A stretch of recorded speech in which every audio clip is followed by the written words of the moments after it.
देवरोड कटक मंडळ हे केंद्र शासनाकडून प्राप्त अनुदानावरती चालत आहे। देवरोड कटक मंडळ आपल्या नागरिकांना वेळोवेळी स्वच्छता सेवा पुरवते, तसेच कटक मंडळ स्वतःची पाणी पुरवठा योजना राबवते। उपलब्ध केंद्राकडून म्हणजे यामध्ये जर सगळं केंद्र शासनाकडून इथल्या सुविधा पुरवल्या जात असतील तर तिथले नागरिक तक्रारी लोकप्रतिनिधी आमच्याकडे करतायत। अध्यक्ष महोदय, सगळ्या सोयी सुविधा आपण ह्या केंद्राच्या निधीमधनं पुऱ्या करू शकत नाही। अध्यक्ष महोदय, माननीय मंत्री महोदयांनी लेखी स्वरूपात जे उत्तर दिले त्यामध्ये काय म्हणाले, देवरोड कटक मंडळ हे केंद्र शासनाकडून प्राप्त अनुदानावरती चालत आहे।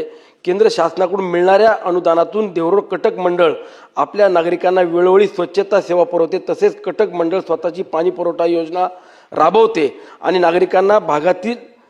नागरी भागातील पथदिवे देखभालीचे कंत्राटी सांभाळते। जनतेच्या कल्याणासाठी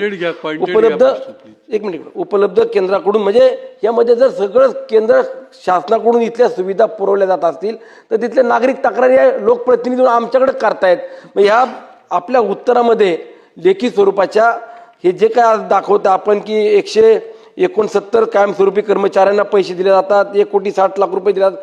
मग मला एक सांगायचंय, विचारायचं अध्यक्ष महोदय की या केंद्र सरकारच्या माध्यमातून देवरोड कॅन्टोन्मेंटला किती निधी उपलब्ध होतो आणि तो कशा पद्धतीने वितरित केला जातो किंवा कुठल्या विभागाला त्याचं वाटप केलं जातं, तिथं खर्चित काय केलं जातं याची काही माहिती आम्हाला मिळेल का? अध्यक्ष महोदय, आपल्याला केंद्राकडनं देवरोड कॅन्टोन्मेंटसाठी पैसा उपलब्ध होतो अध्यक्ष महोदय, पण जसं मी रेकॉर्डवर आणू इच्छिते अध्यक्ष महोदय की जवळजवळ आत्ता देवरोडची जर लोकसंख्या नागरी वस्ती जर आपण बघितलं तर 60,000च्या वरती आज तिथली लोकसंख्या गेलेली आहे। अध्यक्ष महोदय, सगळ्या सोयी सुविधा आपण ह्या केंद्राच्या निधीमधनं पुऱ्या करू शकत नाही अध्यक्ष महोदय, आणि स्पेसिफिक किती पैसे येतात, दर पेन्शनला किती जातात, त्यांचे सेवकांच्या पगाराला किती जातात ते मी सदस्यांना लेखी स्वरूपात